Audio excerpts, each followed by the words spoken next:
أعوذ بالله من الشيطان الرجيم. بسم الله الرحمن الرحيم. والنازعات غرقا والناشطات نشطا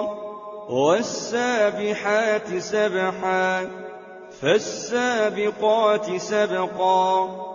فالمدبرات أمرا يوم ترجف الراجفة تتبعها الرادفة قلوب يومئذ واجفة أبصارها خاشعة يقولون أئنا لمردودون في الحافرة أئذا كنا عظاما نخرة قالوا تلك إذا كرة خاسرة فإنما هي زجرة واحدة فإذا هم بالساهرة هل أتاك حديث موسى إذ ناداه ربه بالواد المقدس طوى اذهب إلى فرعون إنه طغى فقل هل لك إلى أن تزكى وأهديك إلى ربك فتخشى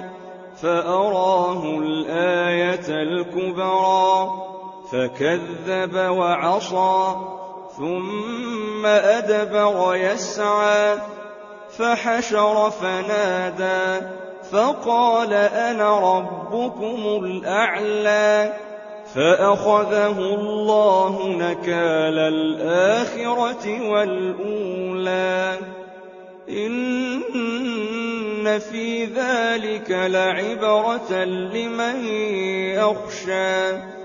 أأنتم أشد خلقا أم السماء بناها رفع سمكها فسواها وأغطش ليلها وأخرج ضحاها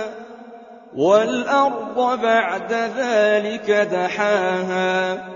أخرج منها ماءها ومرعاها والجبال أرساها متاعا لكم ولأنعامكم فإذا جاءت الطامة الكبرى يوم يتذكر الإنسان ما سعى وبرزت الجحيم لمن يرى فأما من طغى وآثر الحياة الدنيا فإن الجحيم هي المأوى وأما من خاف مقام ربه ونهى النفس عن الهوى فإن الجنة هي المأوى يسألونك عن الساعة أيان مرساها فيم أنت من ذكراها إلى ربك منتهاها إنما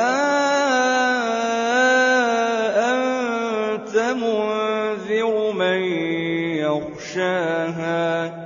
كأنهم يوم يرونها لم يلبثوا